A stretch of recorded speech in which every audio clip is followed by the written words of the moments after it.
Hello guys, welcome back to our channel. Myself Dr. Shaikar Bhakta and today we'll discuss a new topic. আজকে টপিকটা হলো বাচ্চাদের নিয়ে মানে বাচ্চাদের যে হ্যাবিটটা থাকে থাম সাকিং বা বুড়ো আঙ্গুল মানে আঙ্গুল চোষার একটা হ্যাবিট থাকে বাচ্চাদের মধ্যে।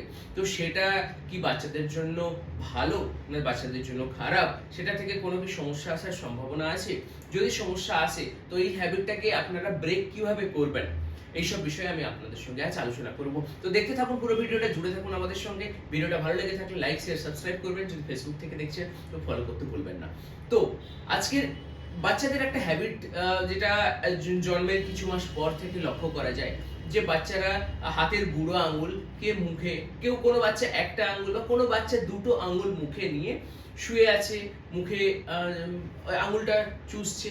তো এবার কথাটা হচ্ছে যে এই হ্যাবিটটা বাচ্চাদের জন্য কি সঠিক?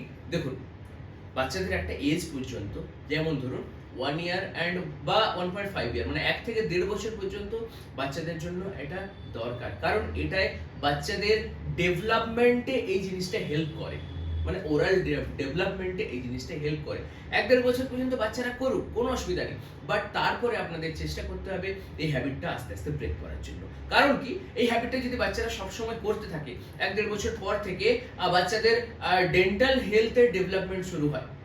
তো ডেভেলপমেন্ট যখন শুরু হচ্ছে তখন কি হচ্ছে, যে মুখের ভেতরে যখন আঙুল দিয়ে চুষছে তখন কি হচ্ছে, মুখের যে তালুটা মানে ওপরের দিকের যে তালু থাকে, তালুটা ডিপ হতে থাকে।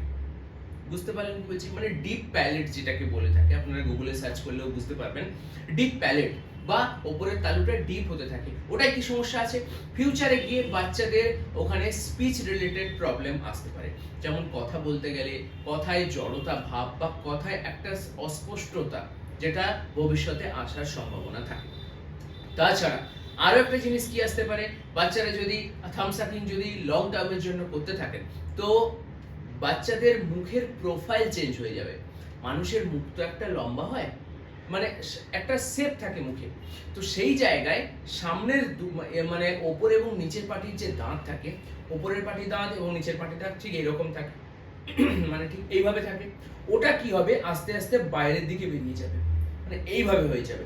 তো বাচ্চার লুকটাও অনেকটা প্রবলেম হবে, মানে বাচ্চার ভবিষ্যতে গিয়ে বাচ্চার লুকটা খারাপ লাগবে। কিন্তু হ্যাঁ, যেটা ঠিক করা যায় ওটা ট্রিটমেন্ট আছে ডেফিনেটলি। তো কেন আগে জিনিসটাকে আমরা খারাপ করে তারপরে কেন ট্রিটমেন্টের দিকে যাব? আমরা আগে বাচ্চাটাকে প্রিভেন্ট করি যাতে ওইসব সমস্যার দিকে না যায়। আর একটা জিনিস সমস্যা হয়, থাম সাকিং যখন লম্বা সময় ধরে চলতে থাকে তো পেছনের দাঁতগুলো তো বাইট হয়ে আছে, সামনের দাঁতগুলো কি হচ্ছে, এরকম ওপেন হয়ে যাচ্ছে। মানে বাচ্চা যখন খাবার খাবে বা খাবার কাটার কিছু, সামনের দাঁতে তো আমরা কি করি, কিছু খাবার কাটি। তো তো খাবার যখন আমরা কাটতে যাব তখন বাচ্চার পেছন দাঁত তো টাচ হয়ে গেছে, কিন্তু সামনের দাঁত এখনো ওপেন আছে, মানে বাচ্চা কিছু খাবার কাটতে পারবে না। তো এইরকম বিভিন্ন রকম সমস্যা আসতে থাকে।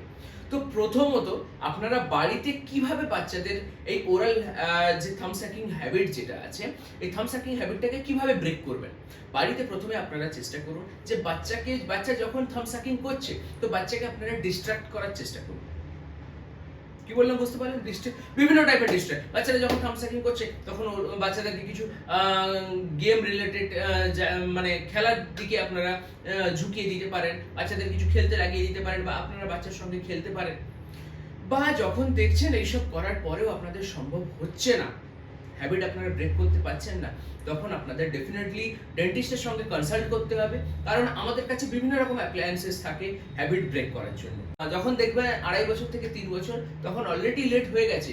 এর থেকে বেশি লেট করবেন না, 4-5 বছর লেট করবেন না, তখন কি হবে, অর্থোডন্টিক ট্রিটমেন্টের দিকে চলে যাবে জিনিসটা।